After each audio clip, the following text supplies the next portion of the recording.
이스라엘이라는 나라는 굉장히 독특하고 특별한 나라였습니다. 이 나라는요, 하나님의 나라예요. 그렇죠? 그런데 다른 나라와 똑같이 땅에 있는 나라입니다. 그러니까 이스라엘은요, 하나님의 뜻에 순종하는 그 일을 이 땅이라는 복잡하고 쉽지 않은 현실 속에서 이루어내야 되는 소명을 가지고 있었던 것이죠. 그래서 이스라엘 역사를 보면요, 이 백성들도 그렇고 왕들도 그렇고 하나님께서 그렇게 당부하고 또 당부하셔도 계속해서 고집을 부리면서 탈선을 해요.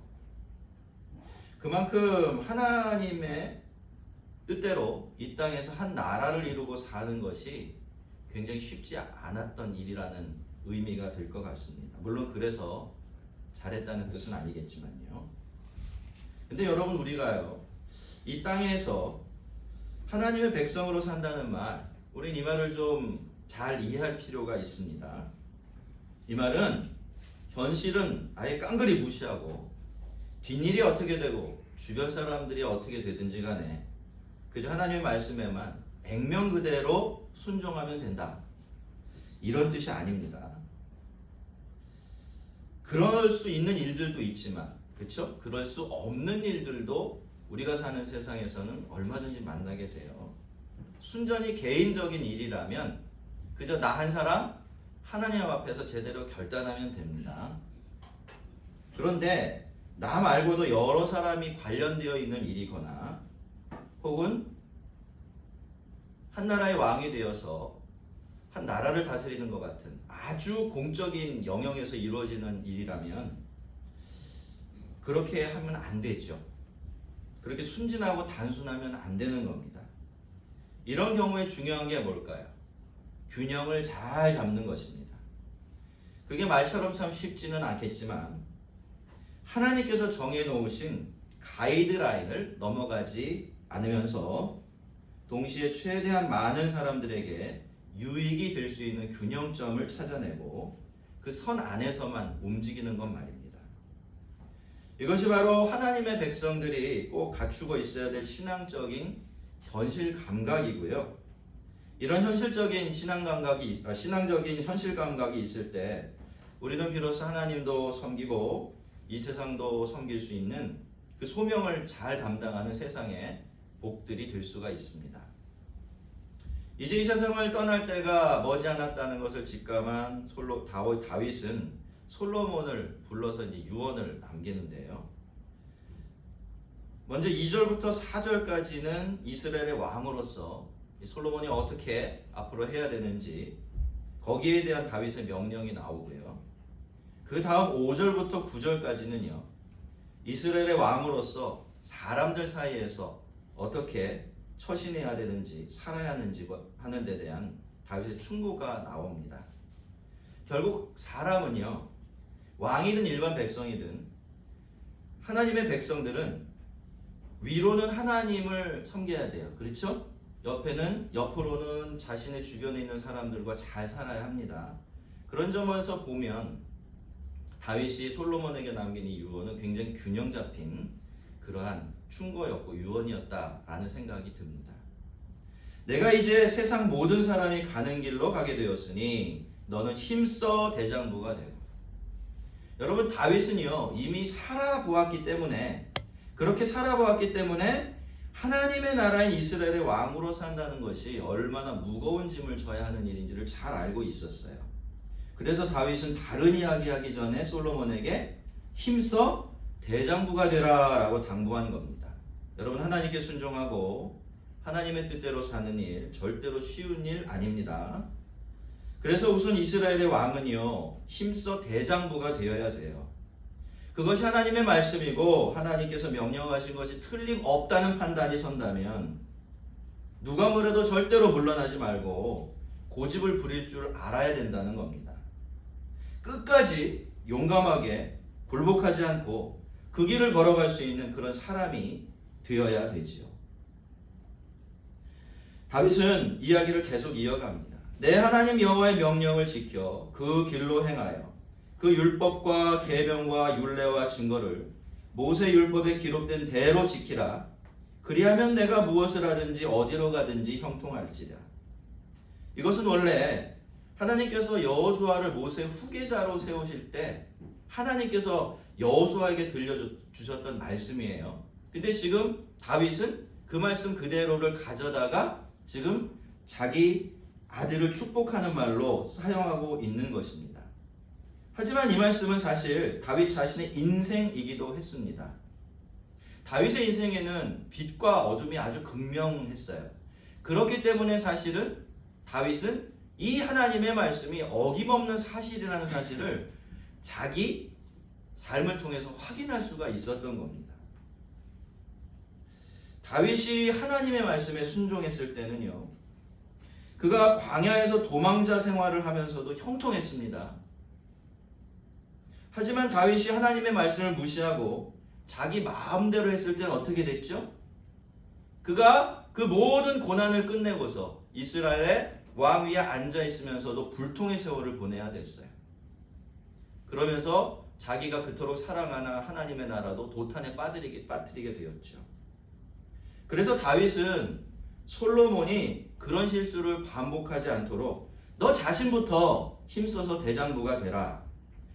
철저히 하나님의 백성이 되어서 하나님께 순종하는 사람이 되거라 라고 당부를 했던 것입니다.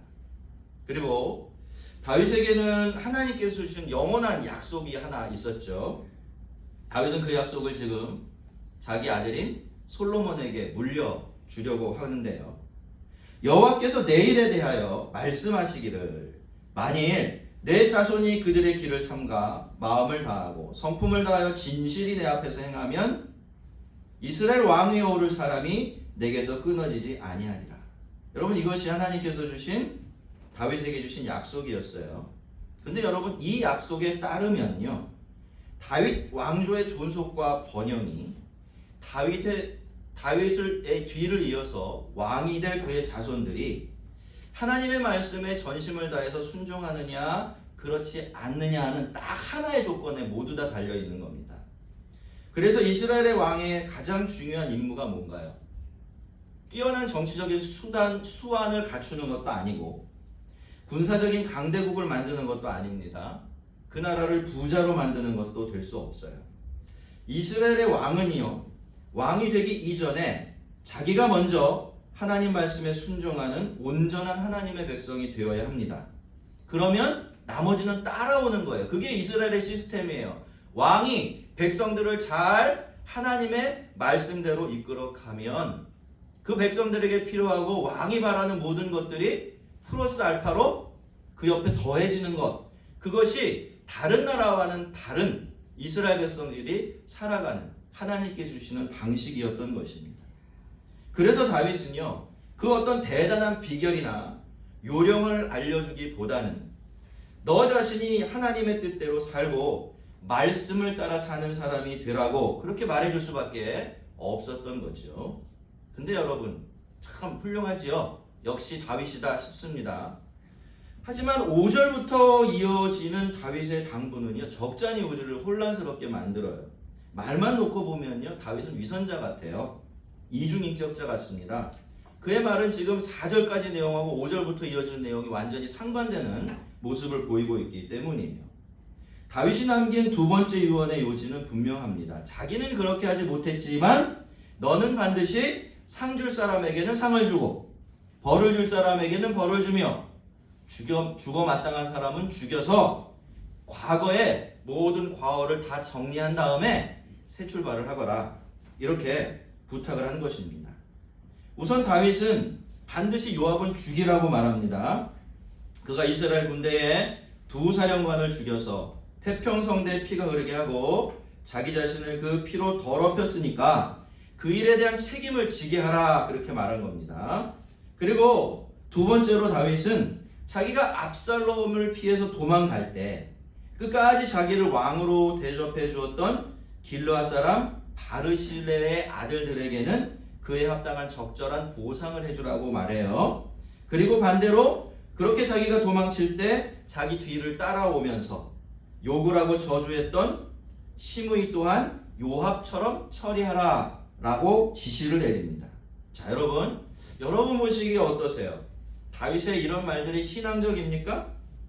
이런 내용들은 과연 이스라엘의 왕이 자기 아들에게 남길 유언으로 적절하다 그런 생각이 드시나요?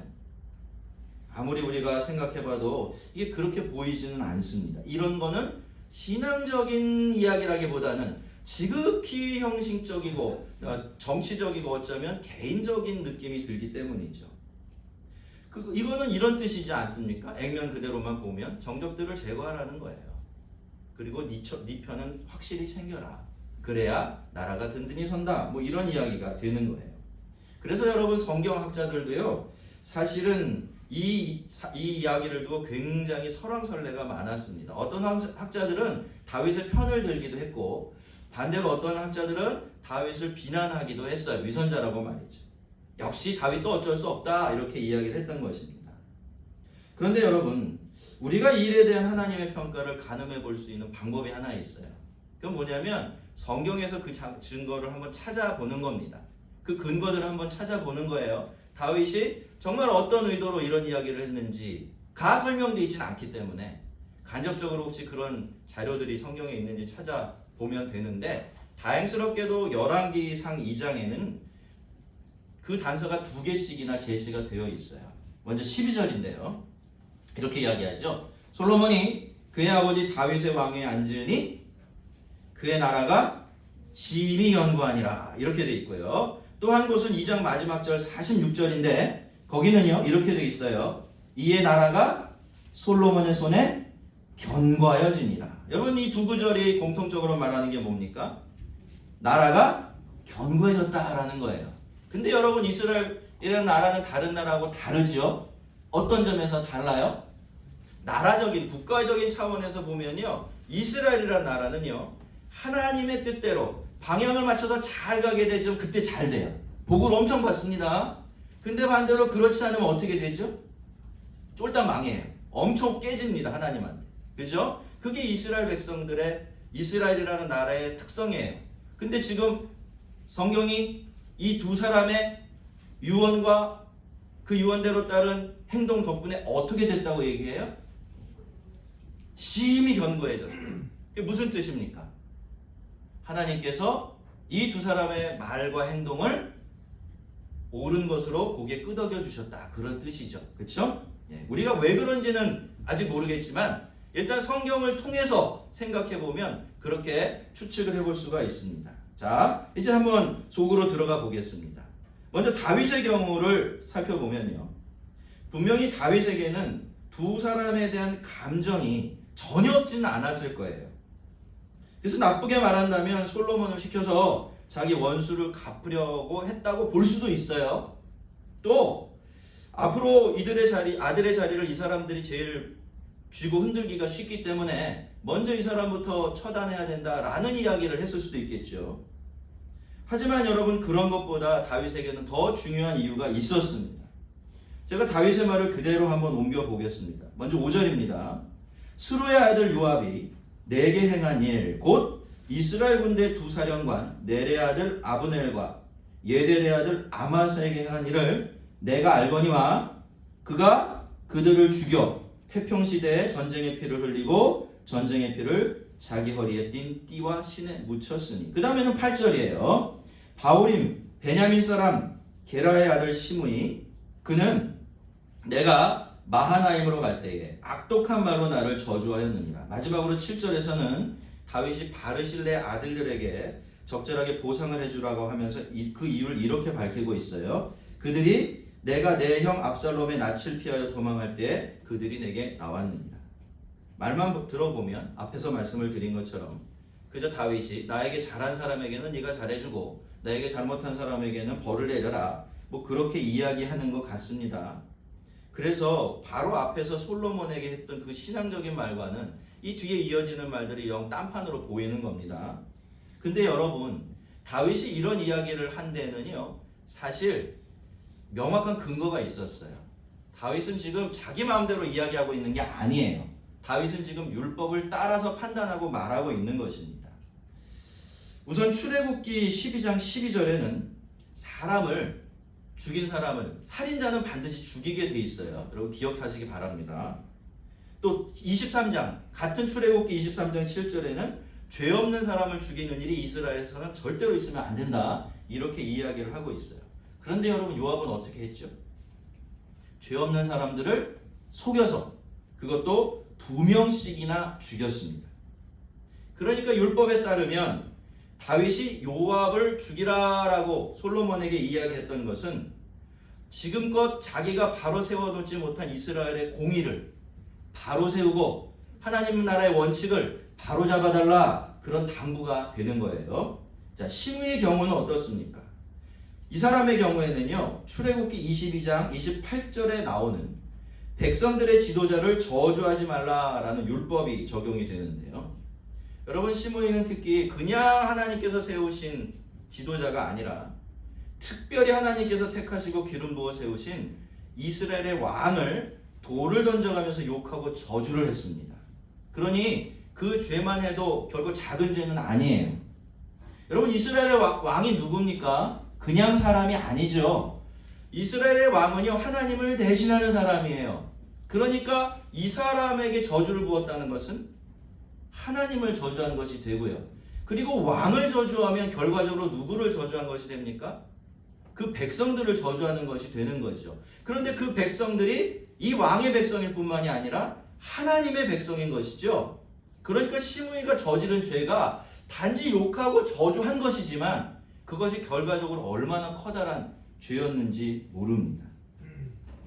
그래서 비록 다윗은 지금까지 자기가 맹세한 것이 있어서 이 시므이를 살려두고는 있었지만 그건 내 약속이지 너의 약속은 아니니까 시므이의 이 일을 네가 바로잡으라 라고 그렇게 이야기를 한 것입니다. 그 일 또한 하나님 나라의 법을 바로 세우는 일의 일환이었기 때문이죠. 자, 그리고요, 우리가 이걸 놓치면 안 되는데요, 다윗은 무엇보다도요 솔로몬에게 무조건 두 사람을 죽이라 이렇게 말한 적이 없어요. 뭐라고 말했습니까? 다윗이 너는 지혜로운 사람이니까 지혜롭게 이 일을 행하라 라고 2번씩이나 당부를 했습니다. 여러분, 일반적으로 지혜라는 게 뭐죠? 사람들은 지혜라는 말을 무슨 뜻으로 사용하죠? 어떤 일을 잘 처리하는 방식을 알고 있거나, 그렇죠? 그리고 자기 앞가림 잘하면 그 사람 지혜롭다 이런 뜻으로 사용을 해요. 근데 여러분, 성경의 지혜도 그럴까요? 성경이 말하는 지혜도 똑같은 뜻일까요? 아닙니다, 여러분. 성경이 말하는 지혜는 그것과는 상관이 없어요. 성경이 말하는 지혜는요, 우선 하나님의 뜻을 잘 분별해내는 능력입니다. 그리고 나서 그렇게 잘 파악한 하나님의 뜻을 결코 쉽지 않고 복잡하게 그지없는 현실 속으로 최대한 옮겨놓을 수 있는 능력을 말해요. 이게 성경이 말하는 지혜입니다. 그래서 지혜는, 성경이 말하는 지혜는 지극히 인간적이면서도 지극히 신적인 거예요. 신앙적인 것이 될 수밖에 없는 겁니다. 자, 이걸 한번 생각하면서 앞으로 다윗의 이야기를 한번 우리가 들어보겠습니다. 솔로몬의 이야기. 자, 이제 드디어 12절부터 솔로몬의 시대가 시작이 되고 있는데요. 여러분, 솔로몬의 통치가 이 기록에 따르면 어떻게 시작되고 있습니까? 다윗의 2번째 유언들을 이행하는 것으로부터 시작이 되고 있어요. 적어도 11개 보고에 따르면 그렇습니다. 여러분, 그렇다고 어떻습니까? 왕이 되자마자 솔로몬이 칼을 탁 치켜들고 막 휘둘러댔나요? 그렇지 않죠. 여러분, 솔로몬은요 가만히 있었어요. 아무 행동을 하지 않았습니다. 처음에는. 그런데 아도니아가 선을 넘어서 엉뚱한 짓을 하기 시작을 했고요. 그 일을 계기로 해서 솔로몬은 나라의 기강을 바로잡을 수밖에 없었던 것입니다. 솔로몬이 왕이 된 지 얼마 되지 않아서 아도니아가 밧세바를 찾아가요. 그리고는 아주 맹랑하게도 솔로몬에게 부탁을 해서 아버지를 돌보던 수넴 여자 아비삭을 자기의 아내로 삼게 해달라고 요구를 합니다. 뭐 그럴 수 있다 생각이 될지도 몰라요. 어차피 수넴 여자 아비삭이 뭐 아버지와 잠자리를 같이 한 것도 아니고 그저 시중으로 아버지를 돌봤으니까 그럴 수 있다라고 생각하지만, 여러분, 어쨌든지 수넴 여자 아비삭은 누굽니까? 다윗의 여자가 맞아요. 그렇죠? 다윗의 이 수하에 들어있는 그의 여인이 맞습니다. 근데 여러분 고대 세계에서 어떤 왕의 여인을 취한다라는 것은요, 내가 그 왕의 다음 사람이다 이런 뜻이에요. 그래서 앞에 보면은 다윗의 아들인 그죠? 그 압살롬도 똑같은 짓을 한 거예요. 내가 왕이라 표시하기 위해서 백주 대낮에 그런 짓을 벌였던 것입니다. 그러니 여러분 지금 이 아도니아가 하고 있는 행위는 무슨 의미인가요? 내가 왕이라는 거죠. 그걸 드러내고 싶었던 겁니다. 그래서 진짜로도 그렇게 이야기까지 하잖아요. 원래 그 왕좌는 내 것 아니었습니까? 그렇죠? 그런데 하나님이 그 왕위를 솔로몬에게 주시는 바람에 일이 이렇게 되지 않았어요? 그러니 이 여인 하나 정도는 내가 취해도 되지 않겠습니까? 어떻게 보면은 아도니아는 밧세바에게 으름장을 놓았던 거죠. 자, 그런데 여러분 밧세바가요, 이 말을 듣고 어떻게 합니까? 화를 내지도 않아요. 그래? 그러면 그렇게 해줄게. 이렇게 말을 하고서는 곧바로 아들이 솔로몬을 찾아가요. 그리고는 아도니아의 말을 그대로 옮깁니다. 그 일을 작은 일 이렇게 표현하면서 말이죠. 여러분 과연 밧세바가 사리 판단을 제대로 못해서 이렇게 했을까요? 밧세바가 그만큼 바보였겠습니까? 아무래도 아닌 것 같지 않나요? 제가 보기에는 이 밧세바의 뒷면에 뭔가 숨겨진 의도가 있는 것 같아요. 솔로몬은 이야기를 듣고 대노를 합니다. 엄마한테도 막 화를 내요. 차라리 내 왕위까지 다 내주라고 그러죠. 그리고 나서 곧바로 사람을 보내죠. 그래서 그 아도니아를 처단해 버립니다. 또다시 대놓고 반역의 의지를 드러내고 있는데 그냥 살려둘 수가 없는 거죠. 그러면 오히려 그것이 직무유기가 되는 겁니다. 그리고 무엇보다도 예전에 아도니아가 반역을 저질렀을 때요, 솔로몬은 그를 그냥 집으로 돌려 보내주었죠. 그러면서 뭐라고 얘기했습니까? 당신이 앞으로 내가 당신을 살려둬야 될 가치가 있다는 사실을 증명해 보인다면 나는 당신에게 털끝 하나 손도 안 댈 거다. 그러나 만약에 그렇지 못하고 딴짓거리를 하게 되면 그때는 내가 당신을 살려줄 수가 없다. 이렇게 분명하게 선언을 했었습니다. 그런데도 아도니아가 금세 그런 짓을 저지른 것이죠. 사실 아도니아의 죽음은 바로 그 일의 결과였던 겁니다. 자, 그 다음에 솔로몬은 아도니아와 함께 반역을 일으켰던 제사장 아비아달을 불러들입니다. 하지만 다윗에 대한 충성과 오랫동안 함께 고생한 의리를 생각해서 이 사람을 죽이지는 않죠. 그 대신에 고향인 아나돗으로 귀향을 보내버립니다. 파직을 시켜서 말이죠. 자, 일이 여기까지 왔어요. 이제 두 사람이 제거가 됐어요. 그럼 그 다음에는 누구 차례이겠습니까? 당연히 요압이에요. 요압도 그 사실을 알고 있었죠. 그래서 요압은 어떻게 합니까?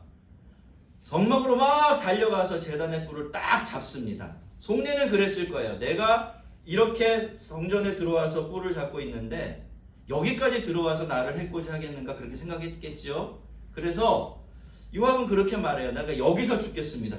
죽더라도. 그러면 살 줄 알았던 것 같죠. 근데 솔로몬이 어떻게 합니까? 브나야를 보내서 그 자리에서 요압을 처단해버려요. 요압은요 사실 지은 공로가 많았어요. 그렇죠? 그리고 다윗의 아버지인 다윗의 사촌지간이기도 했어요. 그럼에도 불구하고 죄질이 너무 나빠요. 지은 죄가 너무나 큰 겁니다. 그래서 정상 참작이 안 됐던 거예요. 요압은 공로도 많았지만 지은 죄가 너무 심각했던 것이죠. 한 나라의 군대 수장이 되어서 불의하고 비겁한 방법으로 사람들을 죽여서 이스라엘의 그 죄를 이렇게 더했을 뿐만이 아니라 아도니아와 함께 반역을 저지른 장본인이기도 했으니까 말이죠. 이제 마지막으로 시므의 경우를 보면 시므에게 내려진 벌은 일종의 금종령이었어요. 그렇게 심한 벌이 아니었던 겁니다. 아마 다윗이 그렇게 이야기가 하긴 했지만 솔로몬이 판단하기를 그래도 말로밖에 지은 죄가 아니니까 그래서 사람을 죽게까지 하는 거는 너무 과하다라는 생각을 했을지도 모르고 또 뭐 여러 가지 정무적인 판단도 있었을 것으로 사료가 됩니다. 그래서 이 솔로몬은 이 시므이를 죽이지 않고 불러들여서 너 앞으로 예루살렘 안에다가 너 집을 짓고 거기서 살아. 그리고 절대로 기드론 시내를 건너가지 말아라. 이렇게 금지령을 내리죠. 그 시내를 건너가는 날에는 너 죽게 될 거야 라는 말과 함께 말입니다. 시므이가 그 말을 듣고 어떻게 했어요? 그렇게 하겠다라고 동의를 했습니다. 그런데 3년 후에 시므이는 도망친 종을 잡겠다고 가드까지 가버립니다. 무슨 짓을 한 겁니까? 솔로몬이 살아남을 기회를 주었는데 어쨌든지, 그죠? 그 기회를 스스로 반납해버린 거예요. 그래서 시므이는 사형을 당하게 된 것입니다. 자, 이렇게 해서 솔로몬의 정적들이 모두 다 제거가 됐어요. 이 일을 한 장본인은 누굽니까? 솔로몬 자신이에요. 우리가 그게 아니라고 할 수가 없는 겁니다. 하지만 여러분, 솔로몬은요, 자기가 먼저 나서서 그 일을 하지는 않았습니다. 죄 없는 사람들을 죽인 것도 아니었어요. 요압의 경우에는 워낙 죄질이 나쁘고 크기 때문에 어쩔 수 없이 그렇게 한 것이지만, 다른 사람들은 자기가 하기에 따라서 끝까지 살아남을 수도 있었습니다. 솔로몬이 그럴 기회를 그 모든 사람에게 준 겁니다. 한 번 더. 그렇게 해버리면 사실 자기가 위험해질 수도 있잖아요. 그렇죠? 그 사람들 권력자들이니까. 또 자기가 불편해질 수도 있는 겁니다. 그런데 솔로몬이 그 길을 선택한 거예요. 그럴 필요가 없는데도 굳이 말이죠. 왜 그랬을까요? 솔로몬은 왜 이런 결정을 내리고 그 결정을 실제로 옮겨냈을까요? 그것은 솔로몬이 지혜로운 사람이었고요. 지혜롭게 행했기 때문입니다. 여러분, 말씀드린 것처럼 성경이 말하는 지혜라는 것은 하나님의 뜻을 분별하고 그 뜻을 복잡하고 참 쉽지 않은 현실 속으로 옮겨 놓는 능력을 말해요. 여러분, 즉위 초기에 솔로몬은 정말로 그렇게 할 줄 알았습니다. 그는 하나님께서 자기에게 주신 지혜를 가지고 최선을 다해서 하나님의 선하신 뜻을 분별해내고 그 뜻을 최대한 현실로 옮겨내는 방식으로 나라를 다스렸던 거죠. 심지어 그런 그의 노력과 애씀이 자신의 정적을 제거하는 일 같은 그렇게 하기 가장 어렵고 까다로운 일에까지 드러나게 되었던 것입니다. 그래서 하나님도 솔로몬을 기뻐하셨고 솔로몬에게 복을 주셨죠. 하나님은 그 나라가 솔로몬의 손에 견고해지도록 해 주셨던 것입니다. 성도 여러분, 하나님의 말씀과 현실 사이에는요, 분명한 갭이 존재해요. 안 그럴 때도 있지만 그럴 때도 굉장히 많아요. 그래서 우리가 하나님의 말씀대로 살자, 하나님께 순종하며 살자라는 말을 들으면 그 말을 그렇게 기쁘게만은 받아들일 수가 없는 겁니다. 이 현실과 하나님의 말씀 사이에 갭이 얼마나 큰지 우리가 이미 살아봐서 잘 알고 있기 때문에 그렇죠. 그런데 여러분, 하나님의 말씀과 현실의 갭은요, 하나님께서 우리에게 주신 지혜로만 메꿀 수가 있습니다. 그래서 하나님께서 우리에게 지혜를 주신 거예요. 우리라도 그 갭을 잘 메꿔가면서 이 세상에 최대한 하나님의 뜻을 펼쳐가며 살라고, 그렇게 하나님을 섬기며 세상을 복되게 하라고 말이죠. 여러분, 솔로몬은 다윗의 말을 액면 그대로 이행하지 않았습니다. 더 많이 참고 더 많이 기다리며 사람들에게 더 많은 기회를 주었습니다. 물론 꼭 결단을 내려야만 할 때는 결단을 내리기도 했지만 말이죠. 그는 그렇게 말씀과 현실 사이의 갭을 자신의 지혜를 사용해서 메꿔낼 줄 알았던 거죠. 그래서 그것이 이스라엘의 복이 되었던 것입니다. 여러분, 세상에는 참 똑똑한 사람들이 많아요. 하지만 세상은요, 여기 나오는 솔로몬의 지혜를 모릅니다. 자신을 영광스럽게 하고 세상에 참 복이 되는 그런 지혜를 알지 못해요. 이런 지혜는 하나님께서 당신의 백성들에게만 주시는 특별한 선물이기 때문에 그렇습니다. 여러분, 하나님께서는 우리에게 지혜를 주셨습니다. 그리고 나서 이렇게 말씀하시는 거죠. 너는 지혜로우니까 지혜롭게 행하라. 너는 지혜로우니까 지혜롭게 행하라. 이렇게 말씀하고 계십니다. 개인적인 삶을 살고 또 주님께서 맡겨주신 일들을 해나갈 때 하나님께서 주신 거룩한 지혜로 하나님의 뜻을 잘 헤아리시고요. 그 뜻에 맞게 이 세상에 하나님과 말씀 사이에 견고한 갭을 놓는 그런 사람들이 되시기를 바랍니다. 그러면 하나님께서 우리를 통해서 이 세상을 다스리실 것이고 우리 삶의 자리를 복되게 만들어 주실 것입니다. 우리 모두가 지혜롭게 하늘과 땅 사이의 갭을 잘 메꿔가면서 살고 또 일하는 지혜로운 하나님 일꾼들이 되기를 주의 이름으로 축원합니다. 우리 같이 한번 기도하겠습니다.